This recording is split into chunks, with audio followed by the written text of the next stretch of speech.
எனக்கு அன்பான தெய்வ மனிதர்களே, இயேசுவின் நாமத்திலே இன்றைக்கான வேத பாடம் யோசுவாவின் பகுதி 2.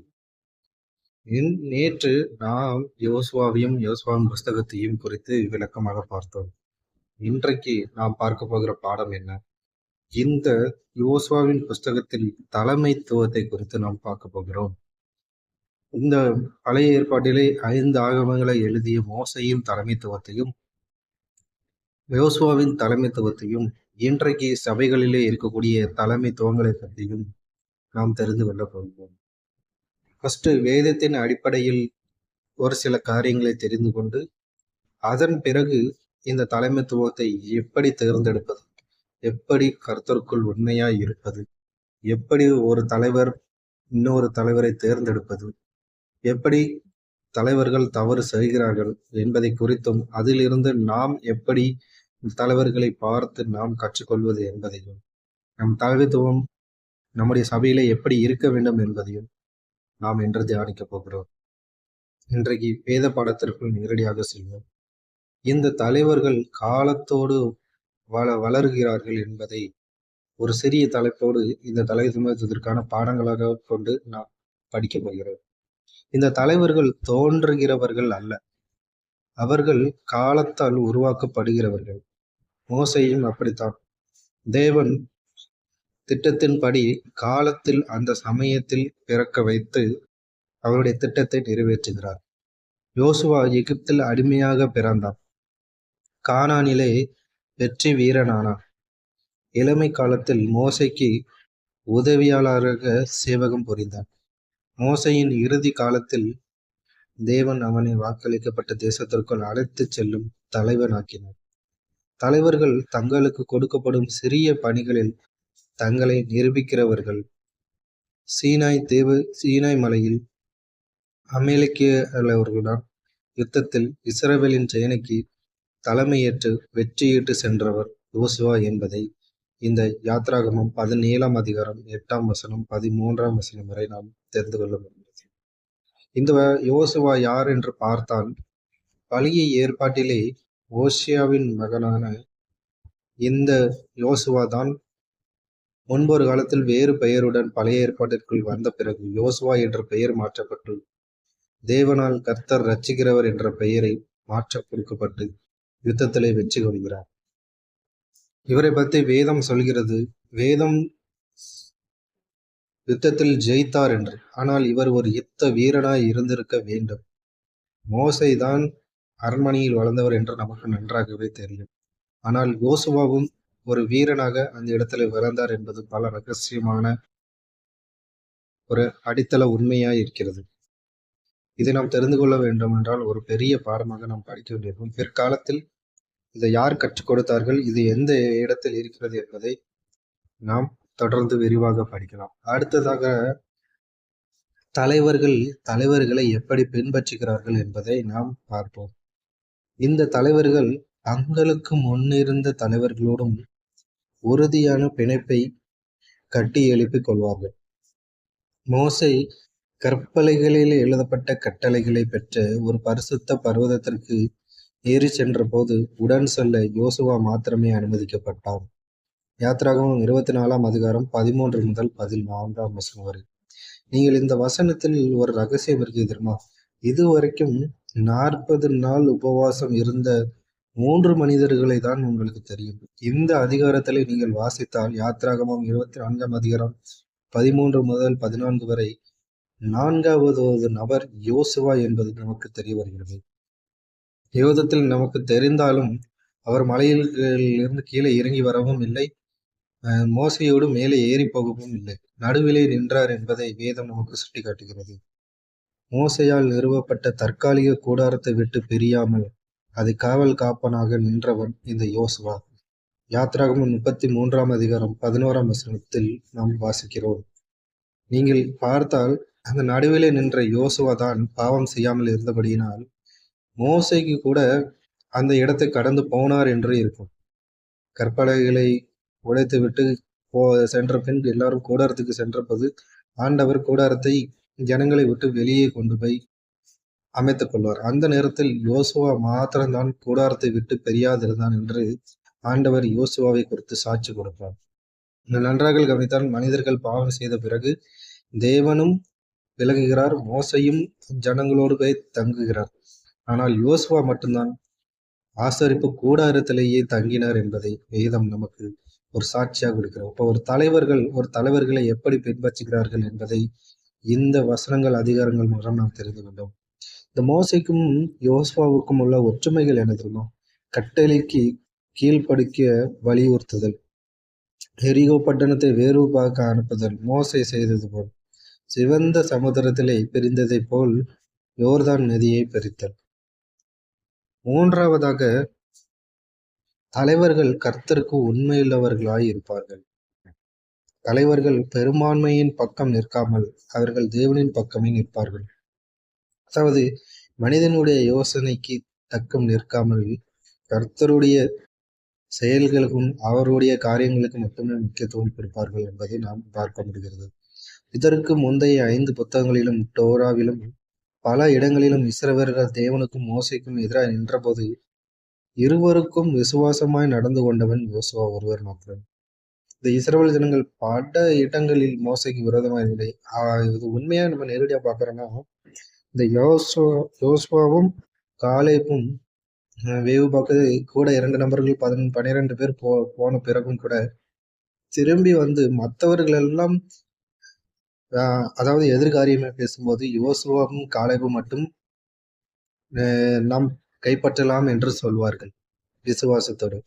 ஆனால் அவர்கள் தனக்கு எதிரான ஒரு தலைவரை உருவாக்கும் போது வஸ்திரங்களை கிழித்து கொண்டு ஓடி அப்படி செய்யாதீர்கள் என்று தேவனுக்கும் தேவனால் ஏற்படுத்தப்பட்ட தலைவருக்கு துரோகம் செய்யாதீர்கள் என்ற அளவுக்கு போய் அவர்கள் முன்னாடி கதறுவார்கள்.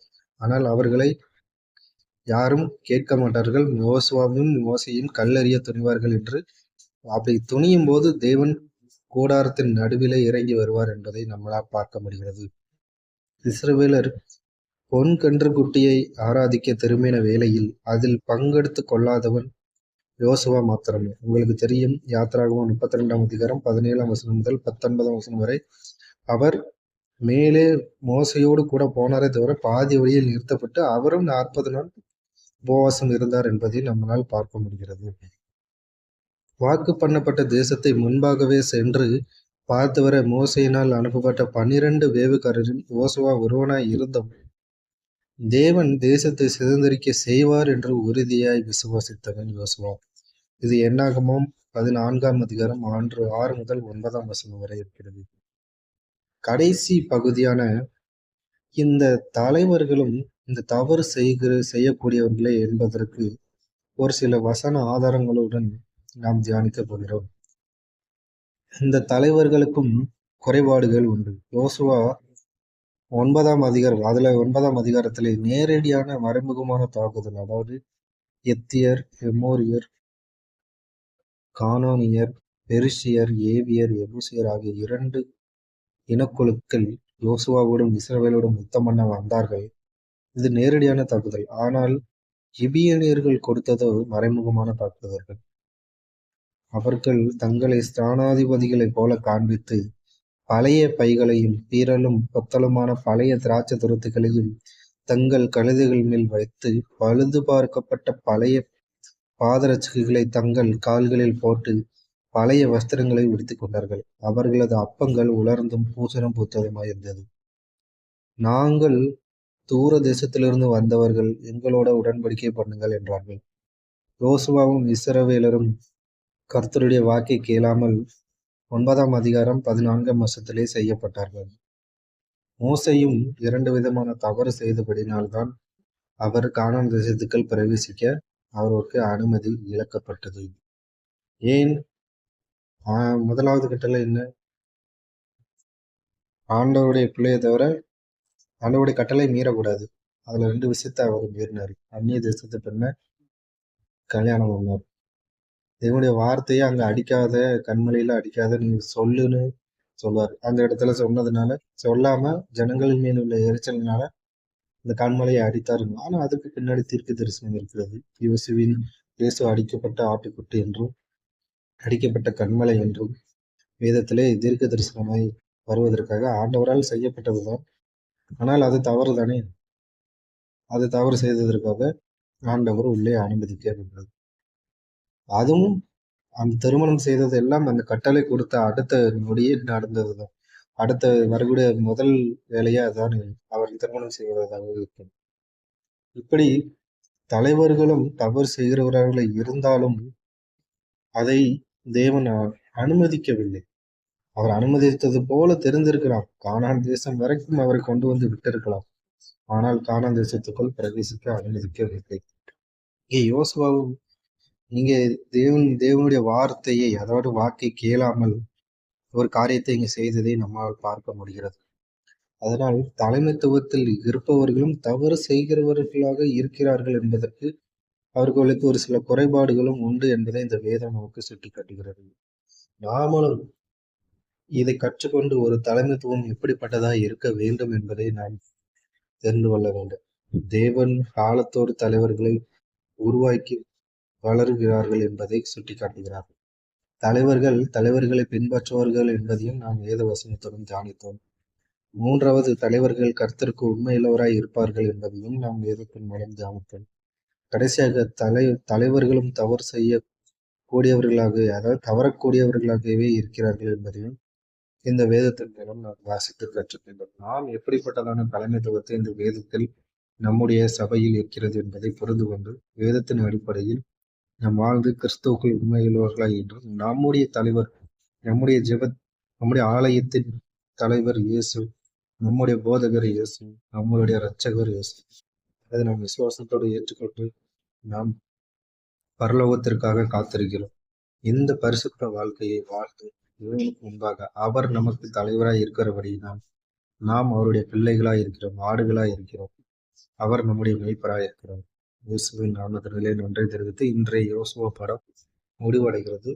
நாளைக்கு நியாயாதிபதிகள் புத்தகத்தில் இருந்து நாம் தொடங்க போகிறோம். இந்த விளக்க புஸ்தகம் உங்களுக்கு வேண்டும் என்றால் உங்களை நேரடியாக பெற்றுக்கொள்ளலாம். உங்களுக்கு PDF ஃபைலாக ஒரு புக்கு 300 ரூபாய் வீதம் வைத்து கொடுக்கப்படும்.